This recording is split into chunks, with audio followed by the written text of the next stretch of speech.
ಹಾಂ ನಮಸ್ತೆ ಸರ್ ಹೇಳಿ ಸರ್. ನಿಮ್ಮ ಹೆಸರು? ನಮ್ಮ ಹೆಸರು ಪುಟ್ಸ್ವಾಮಿ ಅಂತೇಳಿ. ಯಾವರು? ಅರೇನಹಳ್ಳಿ ಬೀರ್ವಳ್ಳಿ ಹತ್ರ, ಮಂಡ್ಯ ಜಿಲ್ಲೆ. ಮಂಡ್ಯ ಜಿಲ್ಲೆ. ಹಾಂ. ಯಾವ ಕಂಪ್ನಿ ಜಾತ್ರೆ ಇಟ್ಕೊಂಡಿರೋ ಕೈಯಲ್ಲಿ? Sir Indica. ಇಂಡಿಕಾ.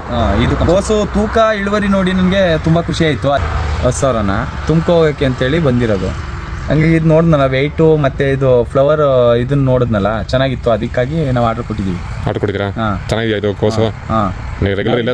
ತುಂಬ ಸಲ ತಗೋಬೋದು. ಶ್ರೀ ಆಗ್ರೋ ಕೇಂದ್ರ, ಶ್ರೀ ಆಗ್ರೋ ಕೇಂದ್ರ ಹಳ್ಳಿ ಮೈಸೂರು ದೊಡ್ಡಕಣ್ಣೂರು 2 ಹತ್ರನೂ ಇದೆ. ಹಂಗಾಗಿ ಅವ್ರ ಹತ್ರ ನಾವು ತುಂಬ ಈ ಇಳುವರಿನ ನೋಡಿ ಅವ್ರ ಹತ್ರ ತಗೋಗಿರೋದ್ರಲ್ಲಿ ನಮಗೆ ತುಂಬ ಲಾಭ ಪಡ್ತಿದ್ದೀವಿ. ಅದಕ್ಕಾಗಿ ನಾವು ಅವ್ರ ಹತ್ರ ರೆಗ್ಯುಲರ್ ತಗೋತೀರಿ? ರೆಗ್ಯುಲರ್ ಆಗಿ ಅಲ್ಲಿಗೆ ಬರೋದು. ಸರ್ ನಮಸ್ತೆ. ನಮಸ್ತೆ.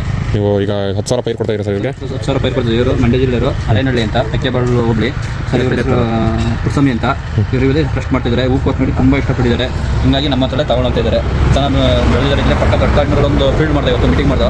ಚೆನ್ನಾಗಿದೆ. 2.5 kg ಹೂ ಬಂದಿದೆ. ಎಲ್ಲ ರೈತರು ಬಂದವರು ಆರಾಮಾಗಿ ಮಾಡಿ. ಸರ್ ಮೆಡಿಷನ್ ಗೊಬ್ಬರ ಎಲ್ಲ ಇವ್ರ ಹತ್ರನೇ ತಗೊಳ್ತಿರೋದು. ಒಳ್ಳೆ ಇಳುವರಿ ಇದೆ, ಒಳ್ಳೆ ಫಲ ಇದೆ. ಚೆನ್ನಾಗಿದೆ. ನಾವು ಇವ್ರ ಹತ್ರ ಈಗ 40,000 ಖರ್ಚು ಮಾಡಿದ್ದು 3.5 ಲಕ್ಷ ಅದೇ ಮಾಡಿದ್ದೀವಿ ಕೋಸಲ್ಲೇನೆ. ಕೋಸಲ್ಲೇ? ಹಾಂ. ಅದರಿಂದಾಗಿ ಏನು ತೊಂದರೆ ಇಲ್ಲ. ಒಳ್ಳೆ ಇಳುವರಿ ಇದೆ. ಒಳ್ಳೆ ಅವ್ರು ಕೊಡೋ ಕಮ್ಮಿ ಖರ್ಚಲ್ಲಿ ನಮ್ಗೆ ಗೊಬ್ಬರಗಳನ್ನ ಮೆಡಿಷನ್ ಕೊಡ್ತಾರೆ. ಚೆನ್ನಾಗಿದೆ.